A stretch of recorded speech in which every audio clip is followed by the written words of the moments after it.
Hey guys, welcome to Sunday Afternoon Bible School, our adult version of Sunday School, where we take a deeper dive into various biblical subjects. We are beginning a brand new subject, and it is end times. We're going to do a deep dive into end times. So this subject, of course, it fascinates a lot of people. They want to know about end times. They want to know where we are in end times. How far away are end times? Well, we're going to do a deep dive and again, a study. Now, in order, before we kind of dive into it, let me set it up because eschatology, and that word eschatology simply means the study of end times. It's not that it is hard. Really, no Bible topic is hard.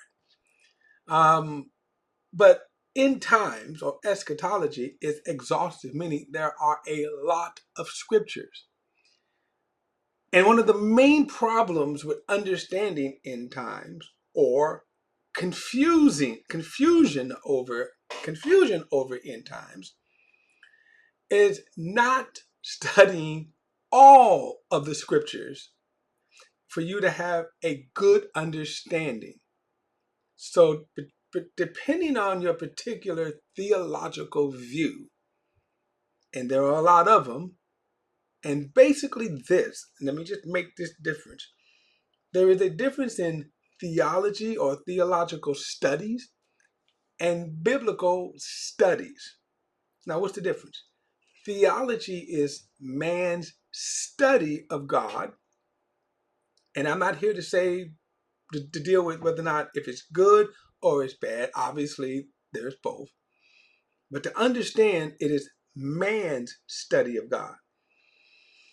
So if you want to go get a higher education and you want to go to a seminary or a theological school, that's what's going on. It is man's study. And it doesn't necessarily mean that you're studying all the Bible. Now, biblical studies, and using that phrase, is studying the actual Bible itself. So you can do that at home. I encourage you to do that at home. Get you a good translation. And when I say good translation, that I'm going to kind of draw back on that. But just get a good reading Bible, a Bible, a reading. I have, in fact, you know what I did, but I think I gave it to my granddaughter. I had a large print Bible, and it was just that. It was just the Bible, no study notes, no nothing. And I just pick it up and just read. And you can just simply read the Bible. And let me just say this: you can read the Bible and understand its plain, simple reading. There's nothing in Scripture that God put in, in Scripture that you can't understand. Now, there's certain things you may not understand the why. So, for example, I'll just give you this example. The fact that Moses regulated slavery, you understand that. And you can understand when you read it, this is what Moses did. Now, you may not understand why he did it. Like I say, I'm not going to get into that, the whole big debate. But that's just an example of what I mean. So there's a lot of things that when you read it, you can say, okay, well, here's what's stated. I may not understand why it's there, but I can walk away saying, here's what the Bible stated. So I'm not a scholar. I don't have a theological degree, but I have read the Bible from cover to cover. I've read the Bible in various translations from cover to cover. So what my expertise is the Bible, and in having read it, I could say the Bible is plain and simple, and that's what we're going to do. Now, in fact, I have on my YouTube channel. If you go to my playlist, Bible, BP, the Bible Perspective, or the Bible Plain and Simple, on my playlist, I have a whole bunch of end time study. I think like something like over 140 videos itself, or various as what we're going to do here in this series, right? So again, this I mean, and I could tell you some of the response that people have. Some good, some bad. Like usually people will say, "You don't know what you're talking about." And they will. I've even had people call me a blasphemer, a deceiver, a false teacher, but they never. And I engage and say, show me how and where I'm wrong. And so you're going to see this, that we're going to get into these scriptures, and that's going to be our only book. As a habit, I don't quote men. I don't quote commentary. Um, this here is a Bible. Okay, this is a Bible, and the reason why, and I do have Bible aids. Okay, here's the Vine Dictionary. Here is another Spanish dictionary. Spiru. I always get his name wrong. Zuritis. Okay, same. And by the way, these are basically the same thing. Greek words, same thing. By the way, they use the same Strong's number system. Okay. I have a concordance, and I will reference these because here, this is the old school strong. I've had this for decades, which tells you my age. I have, up there some Bible stuff, Kenneth Reese, Greek scholars and all that kind of stuff. So I benefit, of course, from the hard work of scholars, but especially when it comes to the translation. So I don't quote. The reason why I don't quote commentaries and all that because I don't base my teachings on what someone says, and that I know it's standard theological seminary sermon prep, all that, right? You have to quote somebody. I don't feel I have to, and I don't. Okay, um, and what I'm going to say is, and I rarely quote the Greek because I don't speak Greek. Again, I got Greek stuff, and I understand the value of understanding that our English translations are translated from the Greek and Hebrew. So I understand that. What I'm going to say is that since I'm neither a Greek or Hebrew scholar, the translations are more than sufficient to understand God's word. Okay, unless you tell me that whatever translation, my favorite translation is the Holman Christian Standard Translation. So if you tell me that's wrong, okay, then that you would have to prove. But again, that's a whole nother topic. But what I'm going to say is we could read, and as you will see, we are going to read the scriptures, and we can understand the scriptures plainly.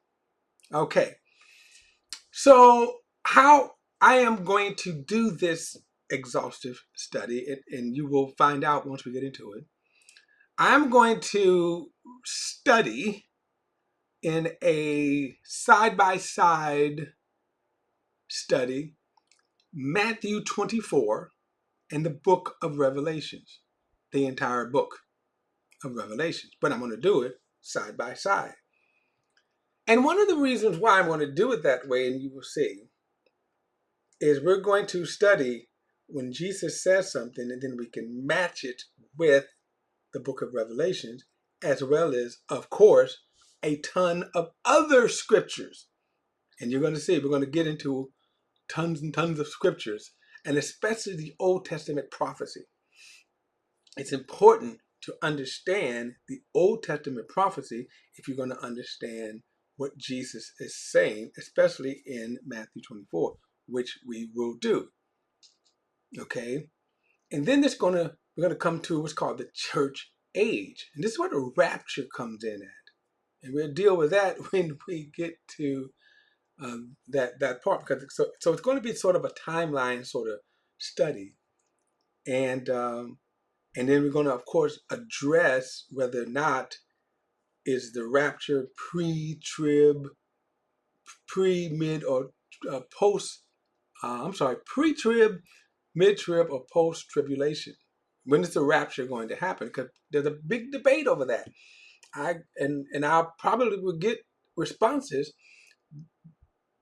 and I'll address them, again when we get to that point. But you will see that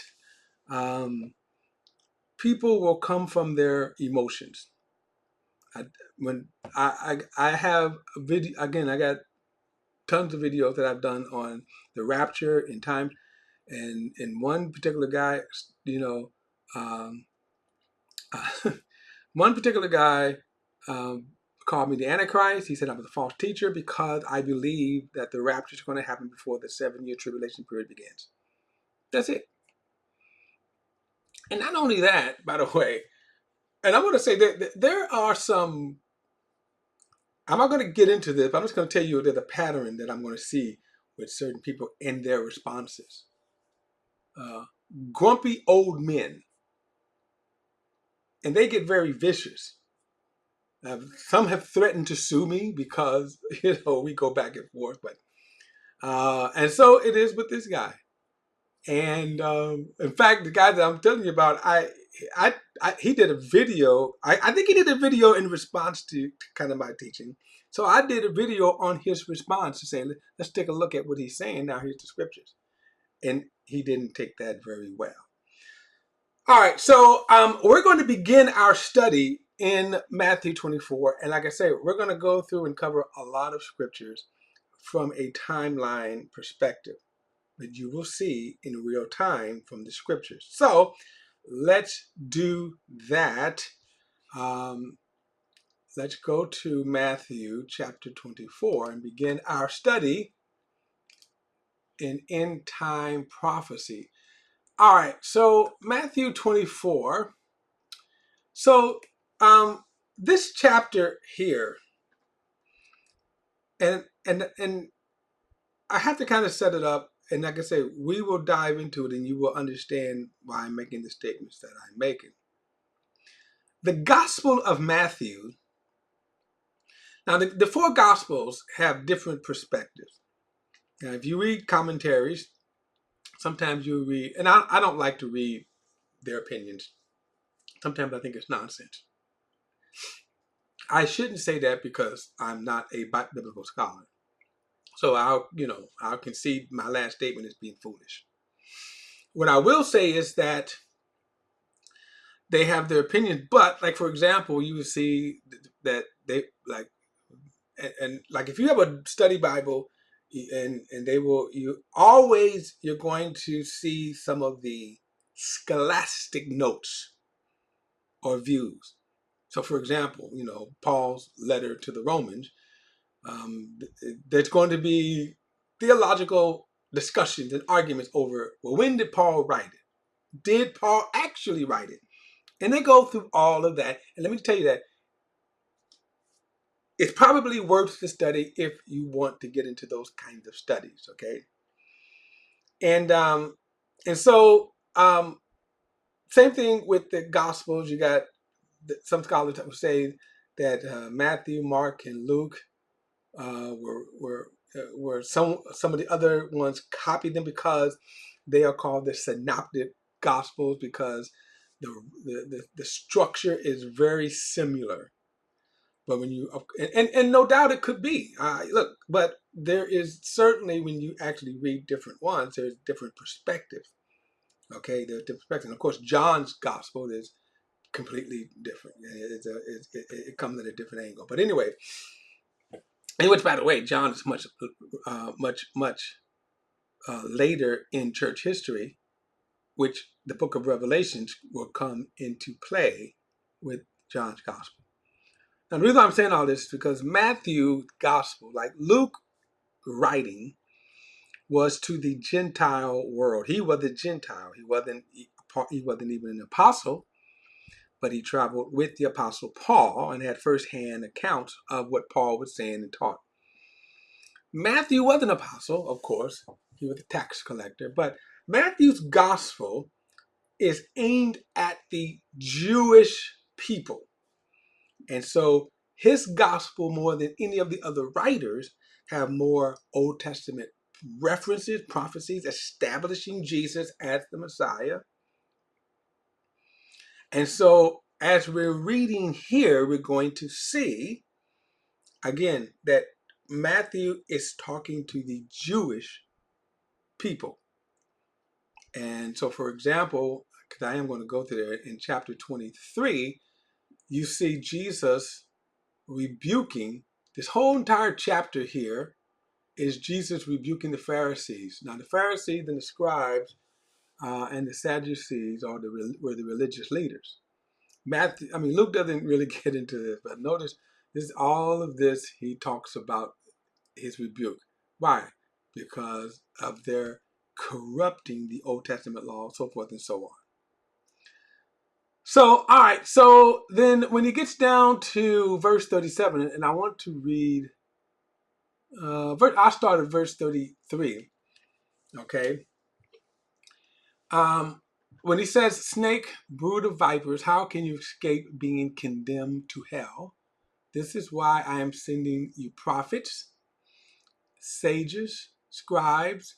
Some of them you will kill and crucify, and some of them you will flog in your synagogues and hound from town to town, so all the righteous blood shed on the earth will be charged to you, from the blood of righteous Abel to the blood of Zacchaeus, the son of Barichai, whom you murdered between the sanctuary and the author. I assure you, all these things will come upon this generation. Now that's a heavy condemnation. Why? Because the Messiah appeared, and no other generation saw the works. Right? I mean, in one respect, you would think, what an awesome blessing it would have been to have actually seen the Messiah. Of course, the disciples walked with him 3.5 years, but he traveled around Judea, Galilee. So Israel saw the Messiah. They heard him, they teach him. Some of them experienced the miracles, been feeding the 5,000, the 4,000, being healed by them. So this generation, no other generation saw the Messiah and then saw those works. And that's why Jesus now charged them, because this generation is the one that rejects the Messiah. So then he says, verse 37, Jerusalem, Jerusalem, she who kills the prophets and stones those who are sent to her. How often I wanted to gather your children together as a hen gathers her chicks under her wings, yet you were not willing. See, your house is left to you desolate, for I tell you, you will never see me again until you say, he who comes in the name of the Lord is the blessed one. Now, I'm going to come out because I want to show you something that we're going to use and to understand the times. So let me come out of this and show you the times. And I should have had this before, but I am here we go. All right, here we go. So now this image, and we'll get to it, but I'm going to show you this and tell you this now as a prophetic timeline, okay? A prophetic timeline. All right, so let me explain. In Daniel chapter 2, now first of all, you have to kind of understand, and again, keep in mind, I'm going to get to this with the scripture, so I'm kind of jumping ahead, but this image, which is in Daniel chapter 2, which is that God gave Nebuchadnezzar this dream. So you have to understand, and this is where the Old Testament prophecies come into play. You start back in some 200 plus years before the Babylonian exile. Okay, the Babylonian exile. And this is it's going to be important to understand. When we get to the section of the Old Testament, the writings of the prophets, okay? The writings of the prophets. So the Old Testament, you have, the historical section from Genesis to, I think it's Esther, all right? And that's kind of more of a historical chart, right? From Adam, then to Israel, Moses, all of that, okay? And then the other section, of course, is the books of wisdom, Psalms, Proverbs, Job, things like that. But then that last section is what's known as the writings of the prophet. But you have to kind of understand, why do we have that section of the writings of the prophet? Okay. I can't probably do this even like this. Let me show you this, because I'm freewheeling this because I should have done this before, but I didn't. And let me see. Let me see if I can find my timeline here. And then I'm going to show you what I mean here. I'm doing this because it is important to understand this. All right. It is important to understand this. All right. This is my timeline, biblical timeline here. Let me see. Didn't want that.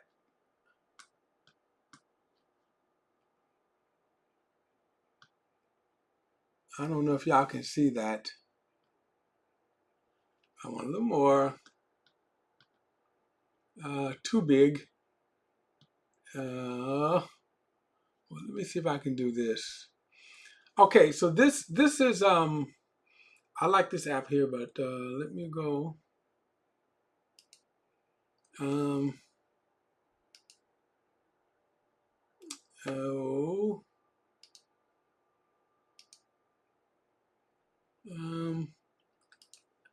yeah, this is going to give me trouble here. And I want you to see it, because I want you to see this. All right, so this is the timeline of the Bible, the books of the Bible.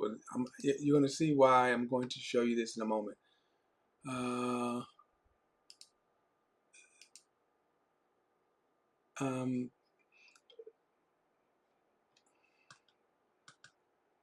No, it keeps doing this to me.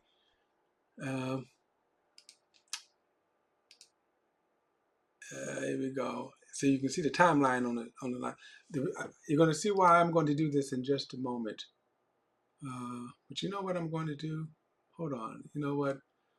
Rather than waste the time here, let me come out of this and do this the other way here. All right. I think I got it together here. So let's do this. Now, the reason why I wanted to show you this is just simply a table of this is a Bible timeline. Here, that's what it is. It's a Bible timeline. And so these are approximate datings of the times of the books of the Bible. Okay. But so as you can see, you start with Genesis, or if here, I like the way they do this, because you say, look, John 1 before time, right? And then you got creation, Genesis 1. And then you can see all the timeline that they have right. Now, one of the ways that they do this, okay, the scholars, right, they look at what's called internal and external evidence, okay? And they're fairly close. So, what was going on during this time, for example, in Genesis 12, when God sends Abram to Egypt and all that. So that's all. If you like that, they're wonderful studies, okay? So let me go down, because I want to get to the time, what's called the writings of the prophets, okay? So in this here, if you start, and this is going to give the timeline here, so it's going to be a tad different than when you kind of see it how they arrange in the Bible. The books of the Bible are arranged pretty much in terms of the dating. Okay, the dating. So let me give you an example. Let me go over here and let's look at this here, table of contents. So this is, how our books of the Bible are arranged.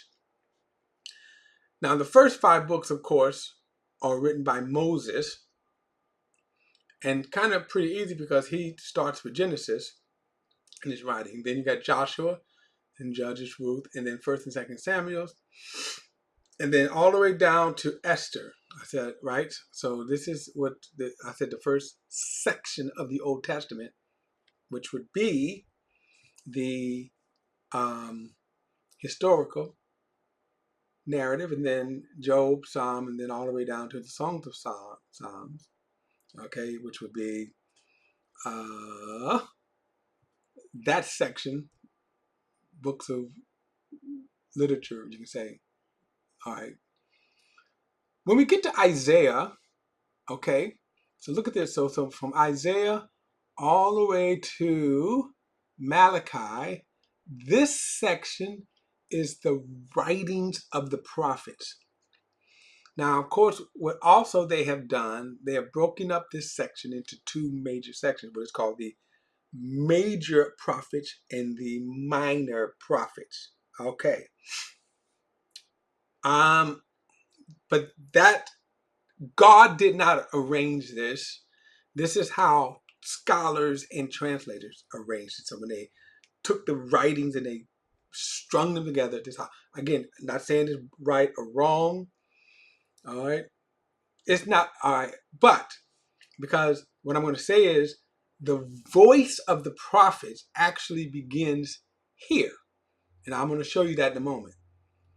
So if you want to look at what, so if you're reading through, you got a Bible plan where you read through, you're going to come to Isaiah first, and then you're going to read Jeremiah, and then you're going to read Lamentations, Ezekiel, and Daniel. Now, this is pretty much, actually, Ezekiel and Daniel about the same timeline. But this is how, the dating. In other words, Isaiah dates before Jeremiah, so forth and so on. But then when you get to Hosea, you're actually going to jump back nearly 200 years before Isaiah, and then you're going to start at Hosea. Now, the reason why that's important, and I know it because having studied, read, and come to know these things, then I know that, okay, now I'm reading a time before Isaiah. Now, why is that important? This is when God starts his prophetic voice, okay? When God starts his prophetic voice. Excuse me.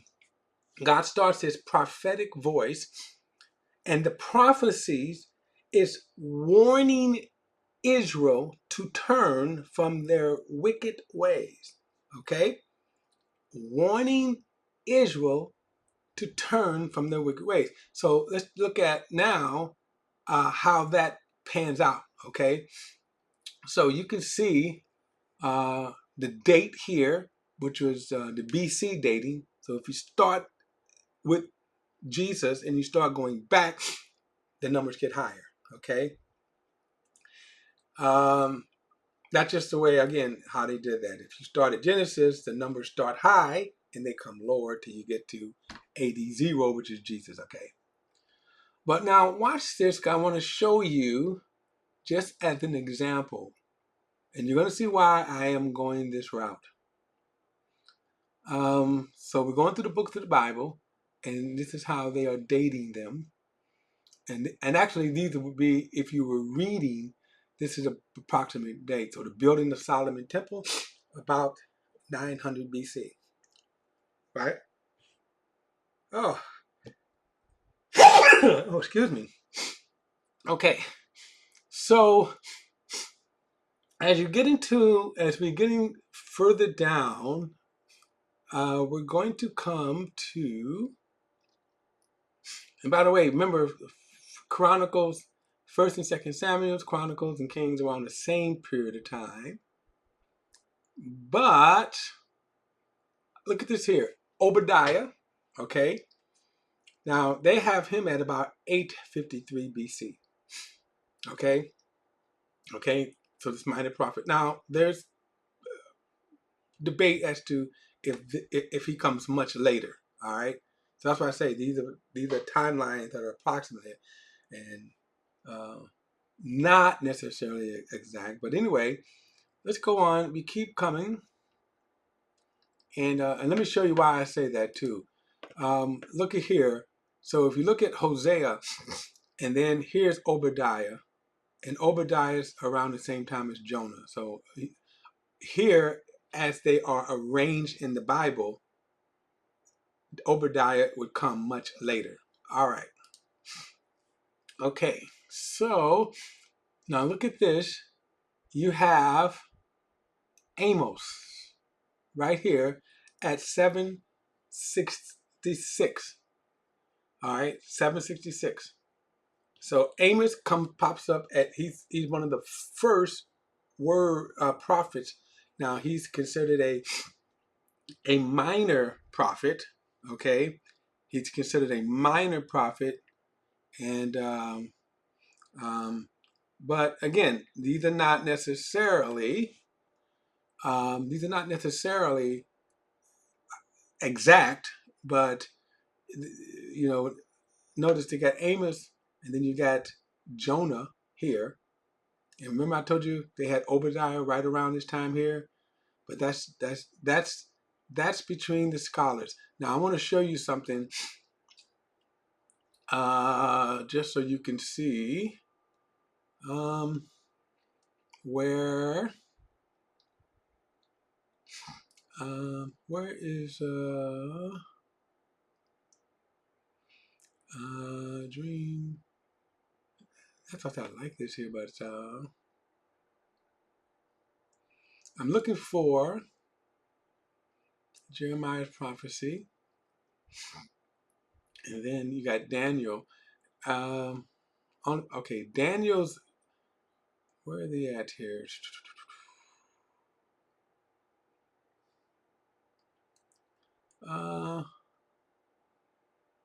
So 588, right here, this date's what I'm looking for. 588. Now, the invasion actually happened before, because Jeremiah is there, but Daniel is one of the first refugees, okay, or captives that are carried off. Now, what do I mean by that? Let's go back to this date here when we said that where are they at here? It shouldn't be Isaiah. Okay, you see Isaiah. Okay, Hosea, Amos. Okay, Amos right here. Now, why am I focused with this here? To understand prophecy. So let's first understand the timeline of prophecy. So Amos, and let's go back to our little clock here. So Amos is here when in reality, Hosea. So this is the scholarly debate right here. Okay, so Hosea, Joel, and then Amos, right?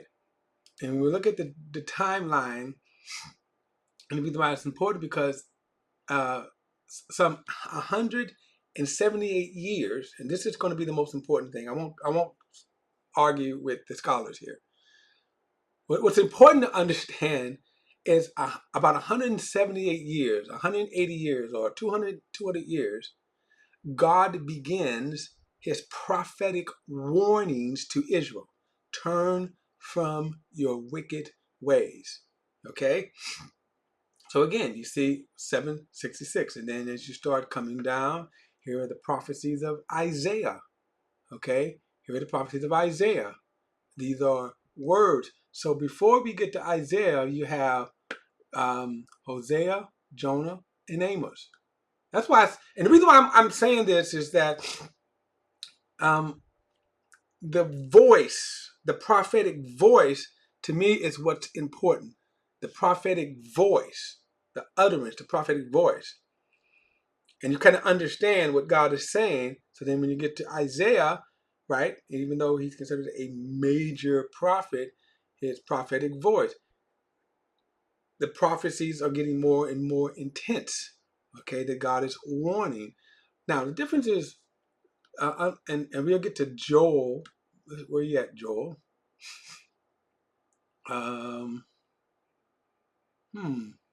Where you at, Joel? Let me see here. Let me come back. Jonah, where you at, Joel? No, Joel should be back here. How did I miss Joel? Okay, here's Joel. At 8:35, I'm missing some prophecies here, and okay. Oh, Obadiah. Remember I told you Obadiah is right here at 8:53. At 8:53. And so I'm going to have to kind of revise 8:53 minus 596. What did I say?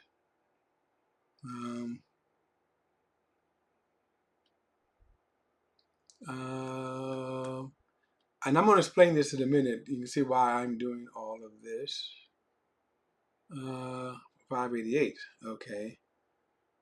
588.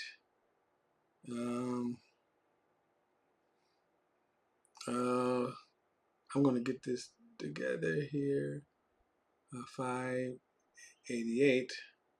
All right. So I'm sorry. So I got to make a little smaller calculation. So, because right here let's go back, at 8 BC, so some 265 years before the fall of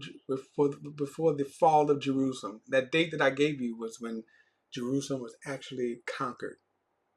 That Nebuchadnezzar came in and he conquered Israel.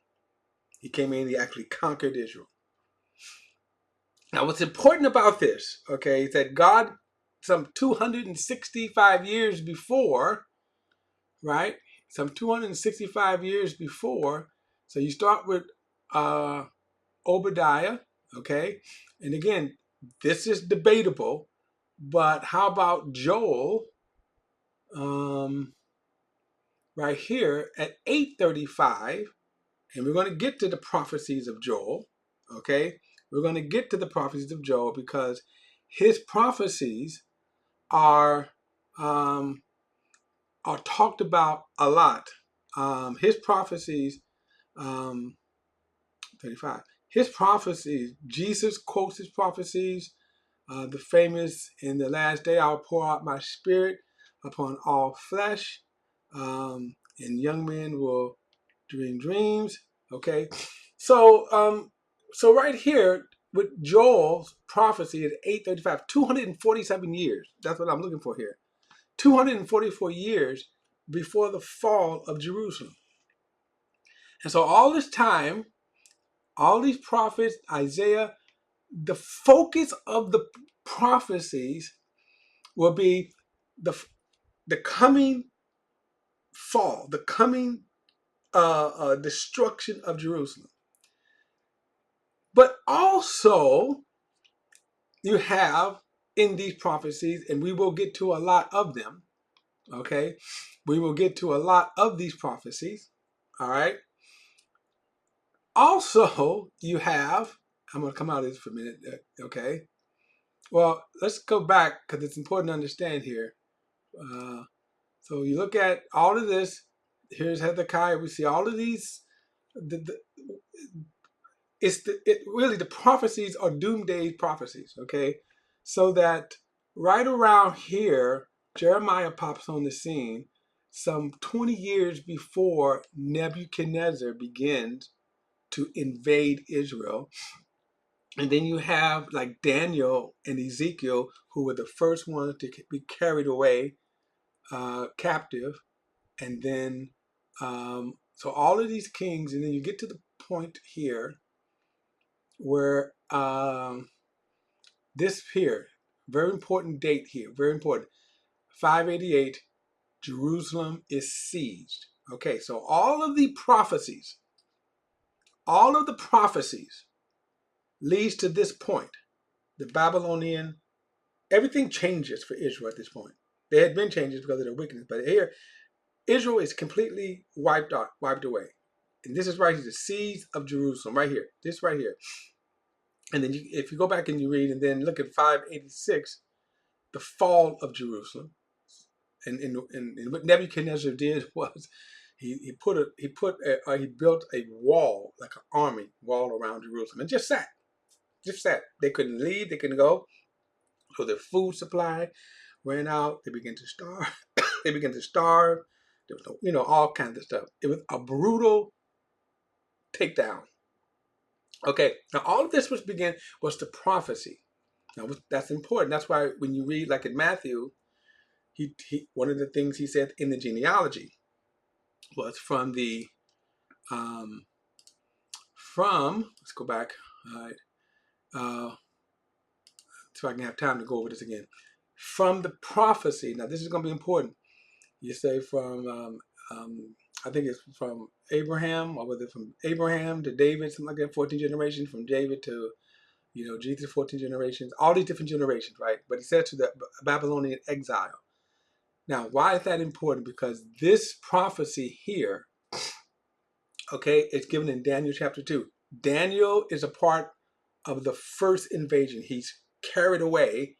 And so in Daniel chapter 2, you see now God gives Nebuchadnezzar this dream. And then Daniel interprets this dream. And then the book of Daniel has a series of prophecy. But this prophecy here is a prophetic picture during Nebuchadnezzar's day, because God gave Nebuchadnezzar the dream. And it is a prophetic picture from Nebuchadnezzar's time right up until the second coming of Jesus. And so all these phrases are important to understand. It's just that sometimes people don't really fully explain them. And what this image is four, let me see, yeah, 1, 2, 3, 4, 5, right? 5, I'm sorry. 4, 5, yeah, so 1, 2, 3, 4, 5, I'm sorry.